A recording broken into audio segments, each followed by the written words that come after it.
여러분께 5년 만에 인사를 드리게 됐습니다. 많이 염려를 해주셔서 건강이 많이 회복이 됐고요. 전직 대통령 박근혜 씨가 오늘 퇴원하며 국민들에게 던진 첫 마디입니다. 대구 달성에 있는 사저 앞에선 대국민 메시지를 내놨는데 정치적 행보를 암시하는 내용도 담겨 있었습니다. 하지만 헌정 질서를 흐트러뜨린 국정농단에 대해선 여전히 사과하지 않았습니다. 박현주 기자입니다. 오늘 오전 서울 삼성병원 앞 김기춘 전 대통령 비서실장, 최경환 전 경제부총리, 조윤선 전 정무수석 등 이른바 친박 정치인들이 모두 모였습니다. 트레이드마크인 올림머리로 병원을 나서는 전직 대통령 박근혜 씨. 지지자들의 열렬한 환호에 밝게 미소 띈 얼굴로 화답합니다. 지난 4개월 동안 헌신적으로 치료에 임해주신 삼성병원의 의료진 그리고 관계자 여러분께 감사의 말씀을 드리고 싶습니다. 박근혜 씨가 공식 석상에 메시지를 낸 건 국정농단 이후 처음입니다. 국정농단과 국정원 특수활동비 뇌물 사건 등으로 징역 22년을 선고받았지만 1심 때부터 법원 출석을 거부했고 공식 사과도 없었습니다. 지난해 12월 특별 사면을 받은 후엔 4개월간의 병원 치료를 받았습니다. 병원을 나선 후 현충원 참배에 이어 앞으로 머물 대구 달성 사저에선 8분간 대국민 메시지를 읽었습니다. 24년 전인 1998년 낯선 이곳 달성에 왔을 때 처음부터 저를 따뜻하게 안아주고 보듬어 주신 분들이 바로 이곳의 여러분들입니다. 정치 행보를 암시하는 발언도 내놨습니다. 좋은 인재들이 저의 고향인 대구의 도약을 이루고 더 나아가 대한민국의 발전에 기여할 수 있도록 저의 작은 힘이나마 보태려고 합니다. 선거의 여왕으로 불리던 과거처럼 오는 6월 지방선거에서 일정한 역할을 하려는 의도라는 해석도 나옵니다. 이렇게 발언을 해서 선거 출마를 희망하는 사람들이 또 활용하면 조금씩 정치적인 입지도 위상도 높여가려고 시도를 하진 않을까. 대통령 탄핵이란 초유의 사태 이후 공식 사과도 없었던 만큼 정치적 행보가 아직 섣부르다는 지적이 나옵니다. JTBC 박현주입니다. 대구 달성 사저 앞엔 5천여 명의 지지자들이 모였습니다. 이들은 대통령 박근혜를 외치며 환호했지만 메시지를 읽던 도중 소주병이 날아들기도 했습니다. 윤두열 기자가 전해드립니다. 밤을 샌 사람도 새벽부터 달려온 사람도 있었습니다.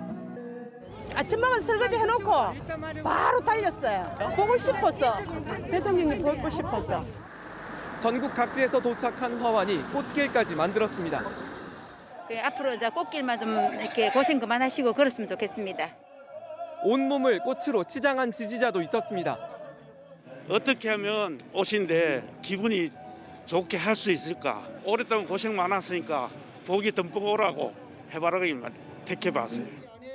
경찰 1,500명이 통제선과 펜스를 쳤습니다. 먼 발치에서라도 얼굴을 보려고 지지자들은 좀 더 높은 곳을 찾아 올라갔습니다. 차량이 도착하자 대통령 박근혜라는 구호를 외칩니다. 박근혜! 대통령! 대통령! 박근혜! 힘들 때마다 저의 정치적 고향이자 마음의 고향인 달성으로 돌아갈 날을 생각하며 견뎌냈습니다. 하지만 1분 만에 소주병이 날아들었습니다. 소주병을 던진 40대 남성은 자신이 인민혁명당 사건의 피해자라고 주장했습니다. 4.5 피해자들에게 사과를 하지 않아서 했다고요. 하지만 박근혜 씨는 평정을 잃지 않았습니다. 2분 뒤 다시 마이크 앞에서 지지자들에게 감사 인사를 이어갔습니다. 제가 달성에서 선거운동을 한참 벌이고 있을 때 지나가던 어떤 분이 이곳 공기가 참 좋습니다. 이런 얘기를 했습니다. 저는 처음에 시골이니까 공기가 좋다는 말인가 이렇게 생각을 했는데 나중에 알고 보니까 그 말은 이곳에서 선거 분위기가 좋다는. 과거 정치 활동을 언급하는 메시지에 이철우 경북도지사나 권영진 대구시장 등 대구 경북 지역 보수 정치인들도 귀를 기울였습니다. 6월 지방선거를 앞두고 대구 달성 사저가 보수 정치인들과 지지자들이 집결하는 곳이 될 것이라는 전망도 나옵니다. JTBC 윤두열입니다. 윤석열 당선인은 조만간 박근혜 씨를 만나 대통령 취임식에도 초청하겠다고 했습니다. 박 씨가 몸담은 정당에서 5년 만에 다시 정권을 잡았는데 두 사람의 관계 자체는 아이러니합니다. 박근혜 정부 시절부터 국정농단 수사까지 그야말로 악연으로 얽혀 있습니다. 최규진 기자입니다. 윤석열 당선인은 조만간 대구를 찾아 박근혜 씨를 직접 만나겠다고 밝혔습니다. 건강이 이렇게 회복돼서 이제 사저로 가시게 돼서 아주 참 다행이고, 그래서 저도 한 내주부터 지방을 좀 가볼까 하는데 퇴원하셨다니까 한번 찾아뵐 계획을 지금 가지고 있습니다. 관례에 따라 대통령 취임식에도 박 씨를 초청하겠다고 했습니다. 아니 원래 전직 대통령 다 오시게 돼 있잖아요. 그래서 당연히 두 사람의 관계는 윤 당선인이 정치에 입문하기 전부터 얽혀 있습니다. 앞서 윤 당선인은 2013년 박근혜 정부 당시 국정원 댓글 조작 사건의 수사팀장을 맡았습니다.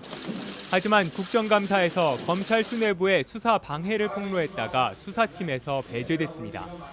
이후 한직을 떠돌다가 2016년 국정농단 특검에서 수사팀장으로 복귀해 박 씨의 구속을 이끌었습니다. 국민의힘에서 대선 후보로 출마한 뒤에 박 씨 지지자들로부터 공격의 대상이 된 이유입니다. 그럴 때마다 윤 당선인은 박 씨에게 미안한 감정이 있다고 밝혔습니다. 여러 차례 사면을 주장하기도 했습니다. 공직자로서 제 직분에 의한 일이었다 하더라도 정치적으로 또 정서적으로는 대단히 미안한 그런 마음을 인간적으로 가지고 있기 때문에. 인수위는 윤 당선인이 박 씨의 퇴원을 축하하는 난을 전달했다고 밝혔습니다. 이에 박 씨가 윤 당선인에게 건강을 잘 챙기시기 바란다는 답을 전했다고 했습니다. 한편 청와대도 문재인 대통령이 축하난을 전달했고 박 씨로부터 마무리를 잘하고 건강을 챙기시라는 답을 받았다고 밝혔습니다. JTBC 최규진입니다.